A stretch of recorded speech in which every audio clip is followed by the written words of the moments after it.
The 3rd of November, Rabbi Levitt, Nefesh Hahaim. Nefesh Hahaim.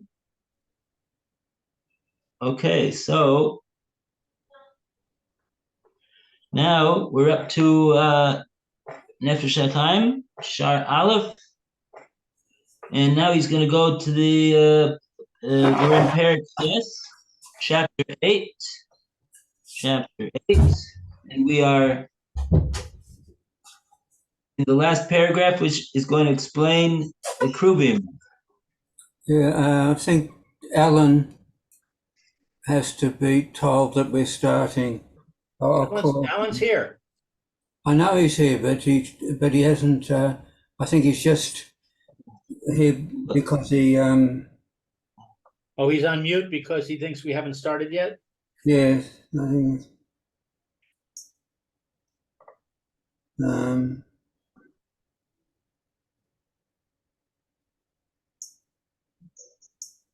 There he is. Oh, he's coming. Okay.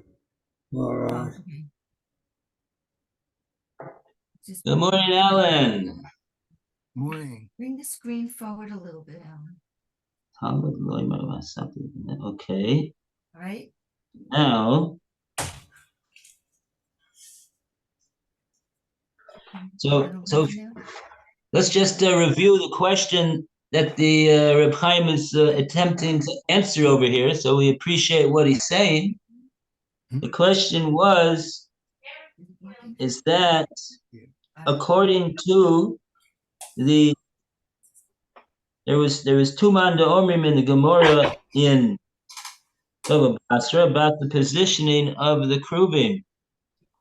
And the positioning of the Kruvim, according to one of the two, was they were facing one another. So now we understand. Very nice. That's the indication of the love between Hashem and Klal Yisrael. That's the Kruvim. But what we didn't understand was, according to the other Mandoma, that says they were not positioned like that. Why should they not be positioned like that? Why shouldn't they be positioned directly facing one another? So this is the question that Reb Chaim is coming to answer now. So we go to the paragraph V'yadua shehakruvim. This is the last paragraph of the chapter. Of chapter what, 2? Chapter 8. Chapter 8. Chapter 8. All right. Yeah, my bookmark fell out.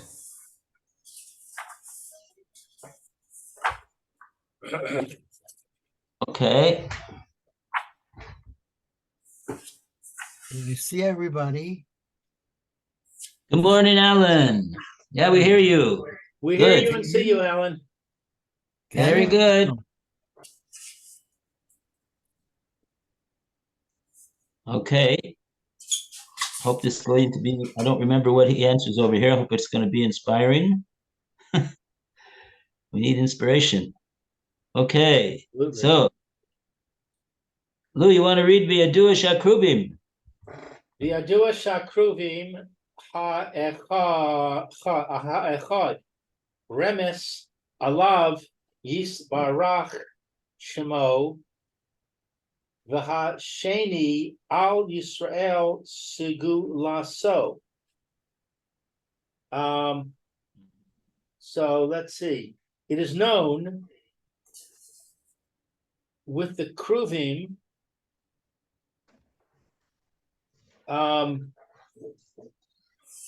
one of them is a hint to Hashem, may be blessed, and the second one to Israel, his treasure. Good. Very good. Right.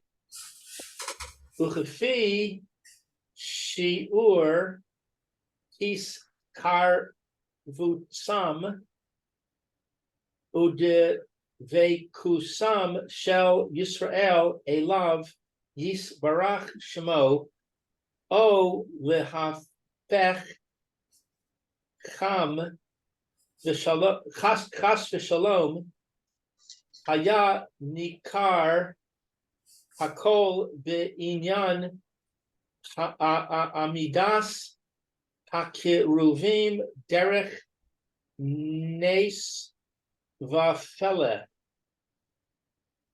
Okay, and the measure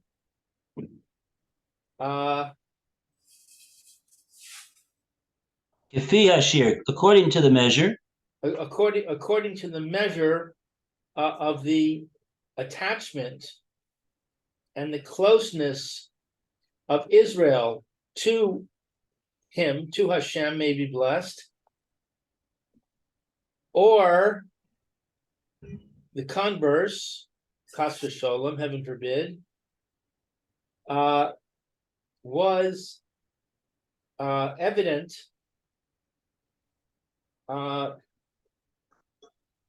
in all of the subject of the standing of the kruvim. I guess that means the location of the kruvim in the way of a miracle and a wonder.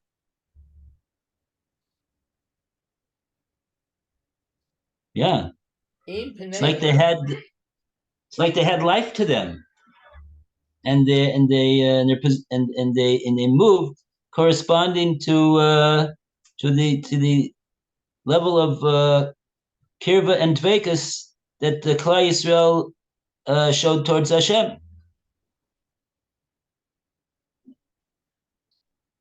In Penehem Yashar Yechezu Elav Yitbarach Shemo Gam Hakeruvim Amdu Az Penehem Ish El Achiv. If their faces are straight, to look at him, may he be blessed. To look at Hashem. Also, the Cheruvim stand with their faces to each other.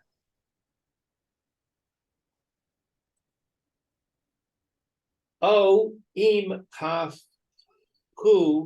pnehem ma'at umetzad day eats do day kain haya nikar ha'inyan techef bakiruvim hule. I'm sorry, one page. Okay, that's the end of that bullet. So, or if they are angled, their faces are angled a little bit.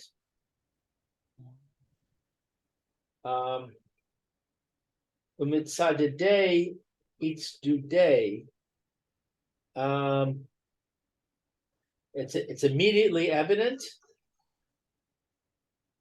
Kain haya nikar. Oh, that's it. Evident. What is umitzadidei eats do day?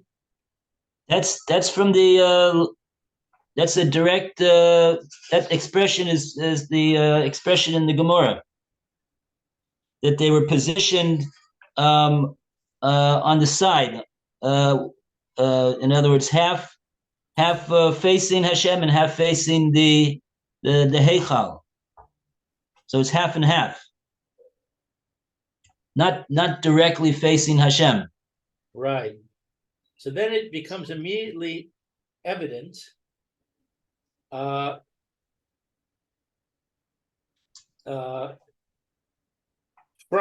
the kruvim, the positioning of the kruvim in this half and half direction is immediately evident. Oh no, it is immediately evident from this position, but it doesn't say what is immediately evident. Well, we said we had two cases, really. We had one case in Pneihem Yoshar, if Klal Yisrael's face is looking directly towards Hashem, and also if the kruvim. So then he's. Oh, okay. Then yeah, you're right. Then he's. Yeah. I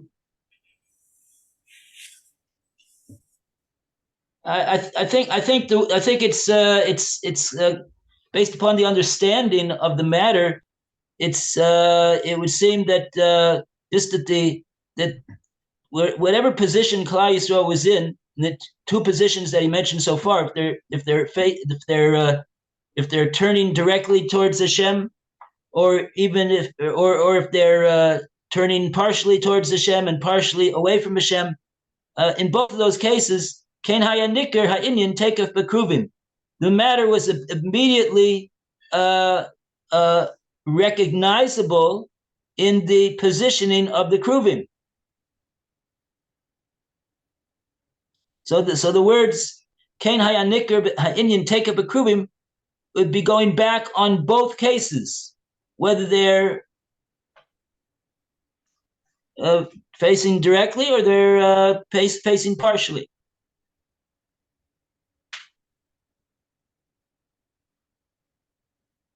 Right.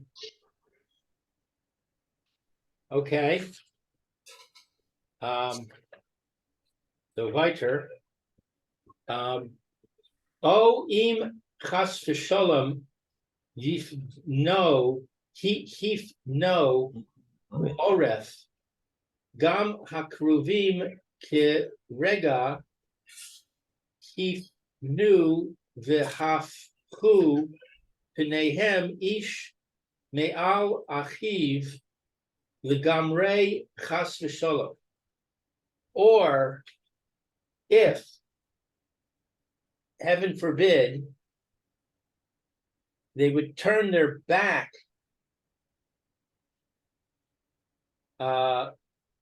I guess they turn their back on Hashem. Yeah, he doesn't want to stay on Hashem, yeah. Also, Hakruvim Rega, they would immediately hifnu v'hifchu pneihem.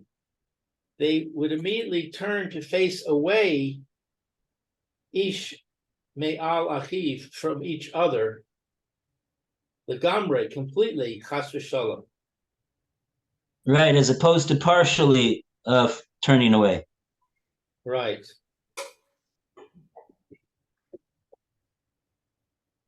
Okay.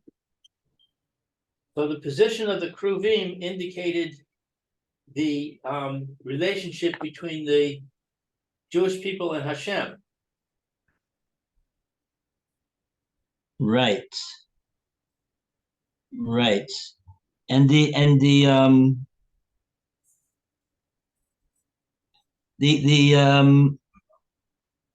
yeah.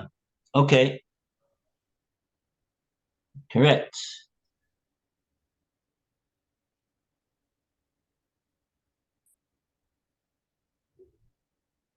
Okay. Roy, you want to continue? We have time? 10 minutes. Ucha'inyan she'amaru zachronam livracha.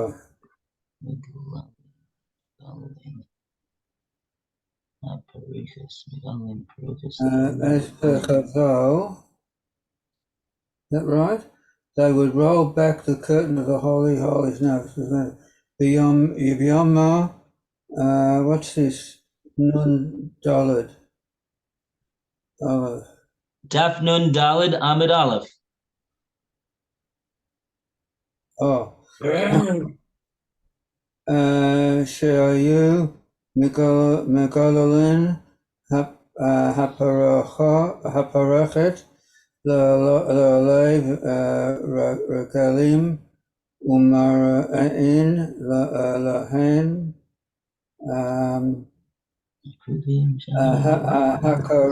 Hakaruvim Sheayu Mayurin Ze Beze Ve'omarim Lahen Ra'u Habasachem Lifnei Hamakam, etc. I think. As per Chazal, so they'd immediately turn to completely face away from each other, God forbid, as per Chazal, that they would roll back the curtain of the Holy of Holies to show the people of Israel who went up to the temple on the foot festivals that the cherubim were joined together in an embrace, and they said to them, "See that God's love for you is like that of a male and a female."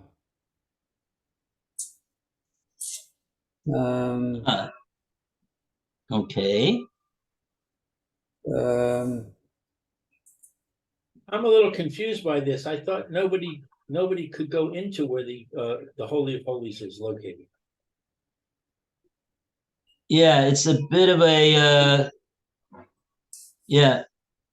I was thinking that You have to take a look at the Gemara over there. I can't off the top of my head. I don't remember how it is that it exactly works. It says, I'm not sure exactly. I have to take a look. Want to take a look at the Gemara? Look at the Gemara. Gemara in Yuma Nun Daled Amud Aleph. Yuma. Okay, let me just see if I can find it. I was thinking that the people could see from outside into the.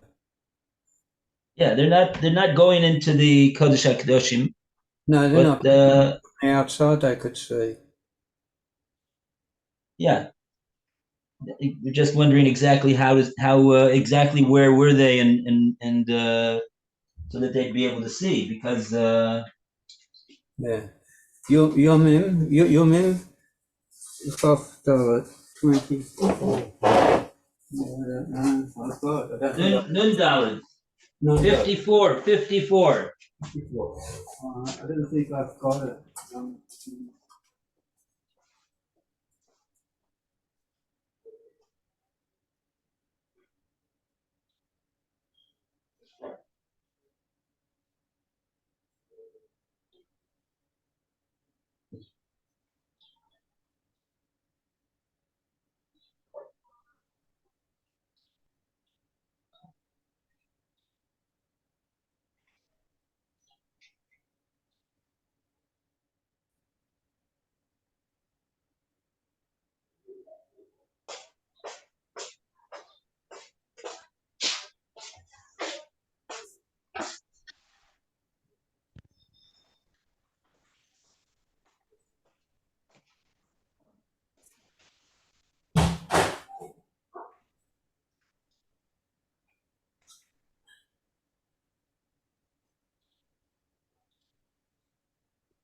Lamed Aleph.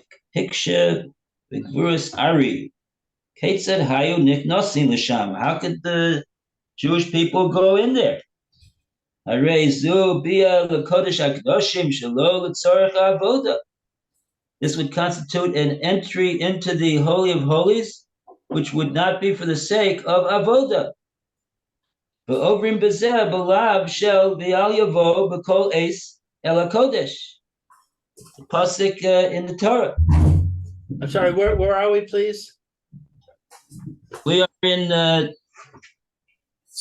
Maseches Duma, and we are on Daf Nun Daled Amud Aleph. 54. 54a. Uh-oh. And we're looking at the statement of Amar Rav Katina. Rav Katina is towards the end of the line. The line is approximately 20 lines up from the bottom. I have the wrong volume. I'm gonna see if I can get the right volume. Oh, I haven't. I Volume haven't. one. I don't have you. Don't have you. Don't have it. you don't have Yuma. No. Ah, okay. So you'll have to. I'll have to depend on your reading. Yeah, so the question is asked over here, right on the spot, by the Gvuras Ari. I don't have that volume. I'll just have to listen. Okay. So I have a note over here that just as you asked, Lou, this is a question that's asked by the Meforshim are busy trying to figure this out.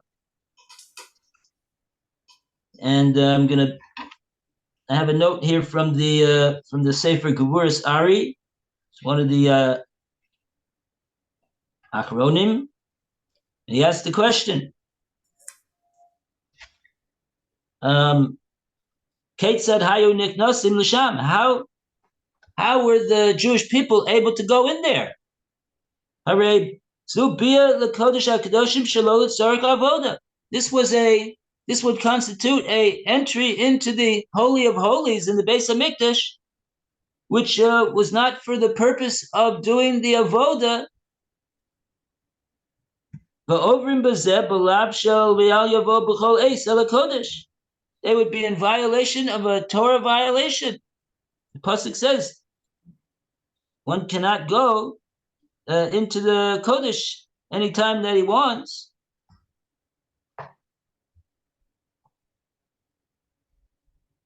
And then, so one answer given by the Ein Yisrael is Al Pi Dibur HaMishnah Lamelech.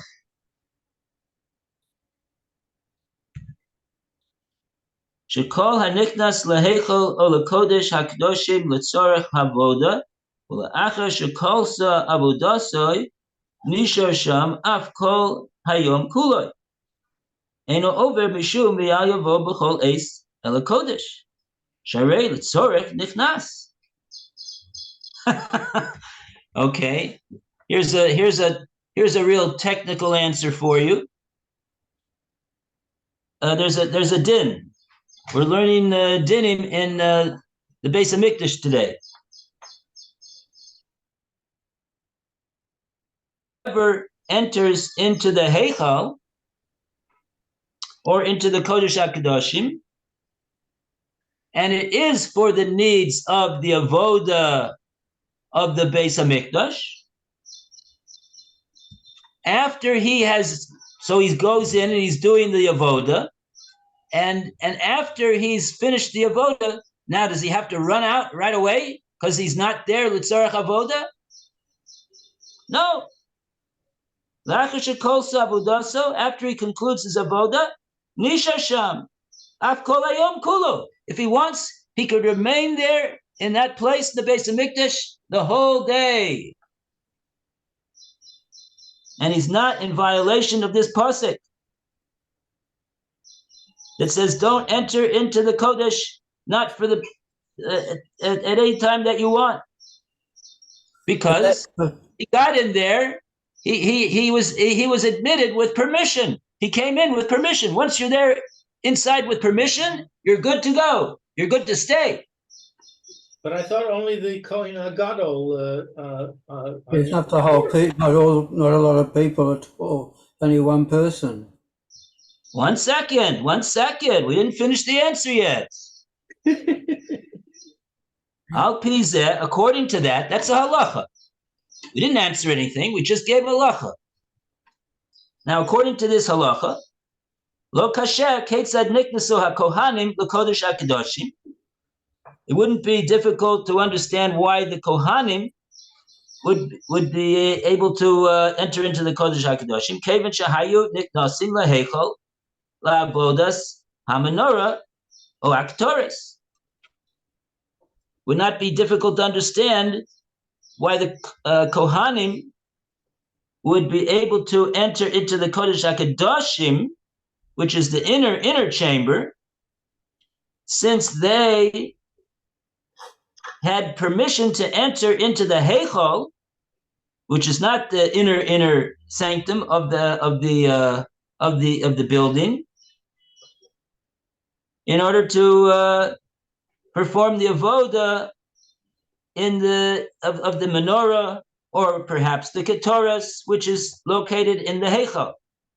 And then at that point that they are in the Heichal, hayumutu lehem lishos sham, they would be permissible for them to remain in the Heichal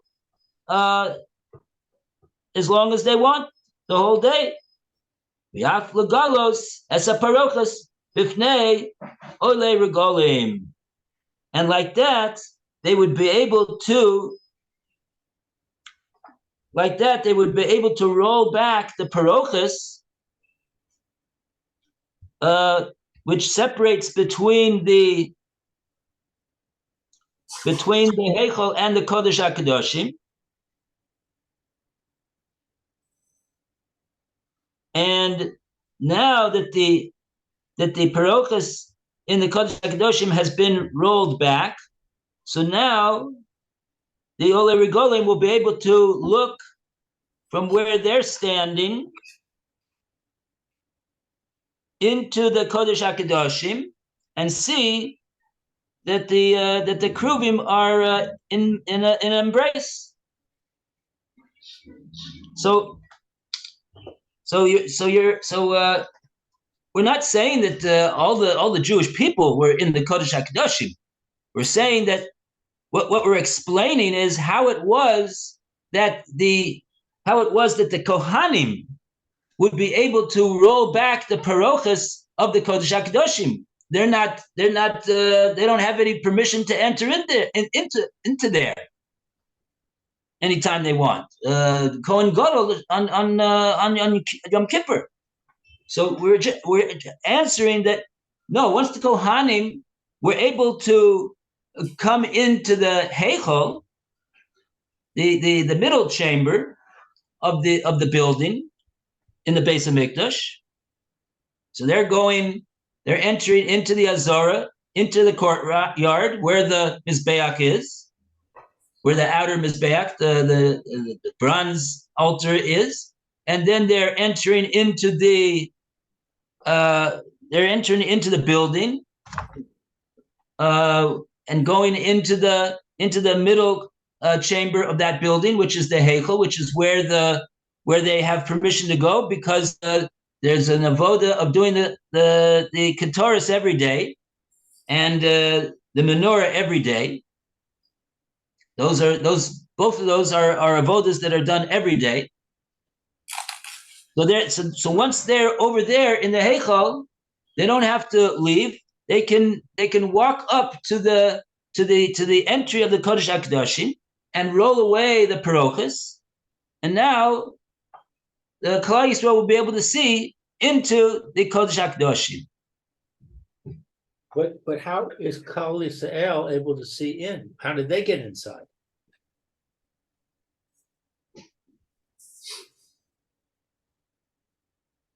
They're watching from the Ezras Yisrael.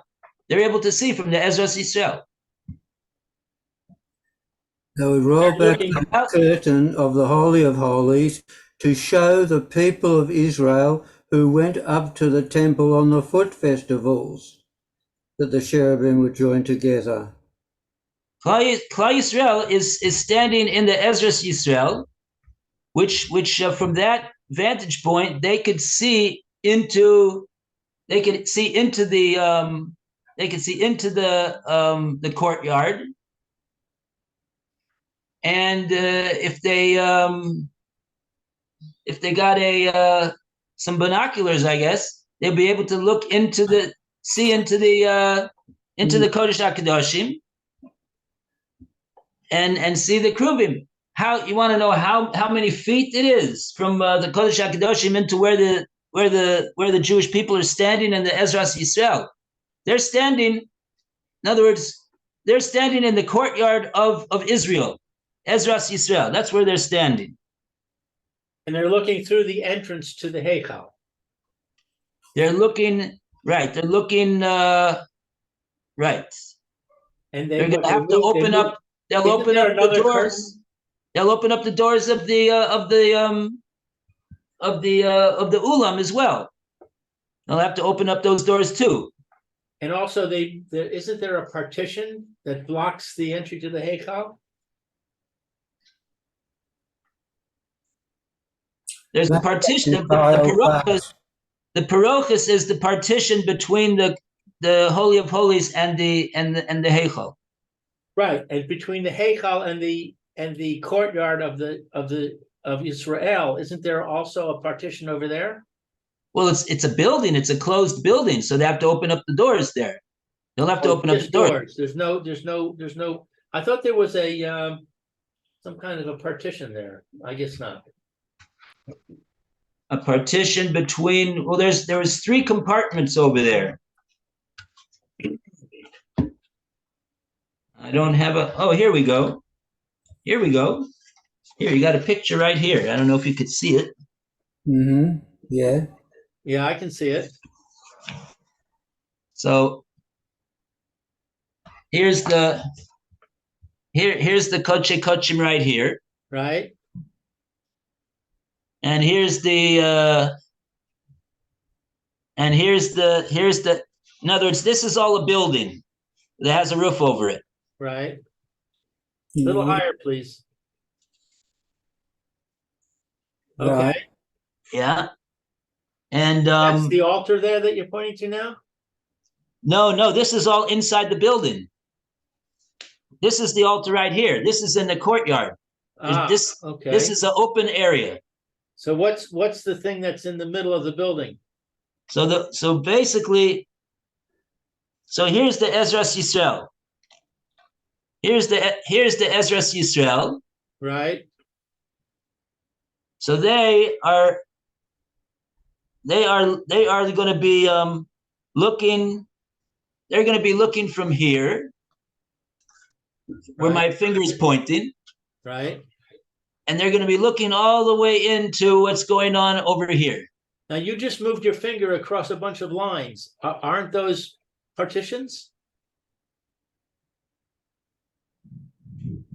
That's the Pesach of the Heichal. So the Pesach of the Heichal, they'll also have to open up.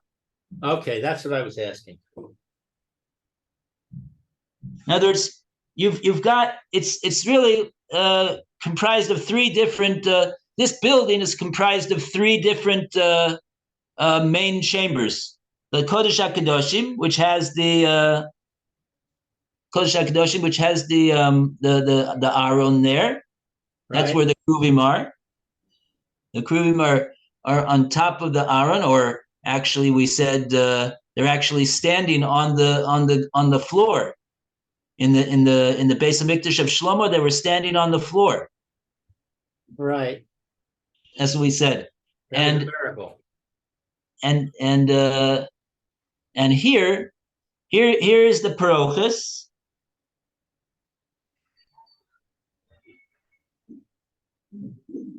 Yeah. Hold up higher, please. Higher. Yeah, Yeah, you can hold it higher, Rabbi, please. Thank you. Okay. Good. Right there is the parochus. That's Right. separated between the Kodesh HaKadoshim and the Heichal.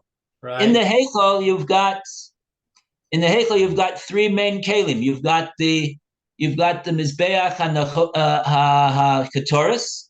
That's what they used to bring the Ketoris on every Right. day. And also you've got the menorah, and you also got the shulchan. Right. So those 2 avodas of menorah and Ketoris are done every day. So there's Kohanim that are going in there every day. Right. So once they get in there, they can walk a few steps towards the Kodesh HaKadoshim, and they can roll away the parochus that separates between the Kodesh HaKadoshim and the Heichal. And now, here's the Pesach of the Heichal. That's the Pesach of the Heichal, and that they're going to have to also open up. And then this area here is this is the third chamber, the Ulam. The Ulam goes up and down like that. Right. That's like the lobby, lahabdil. And here you have steps, and here you have a mizbeach. Higher, please.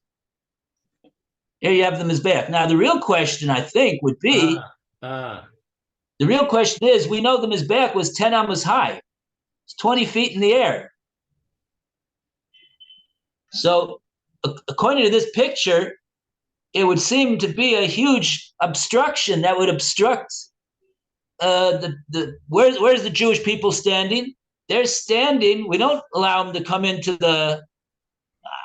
We don't allow them to come into the Zorah over here. They're not Kohanim. They're not doing avoda.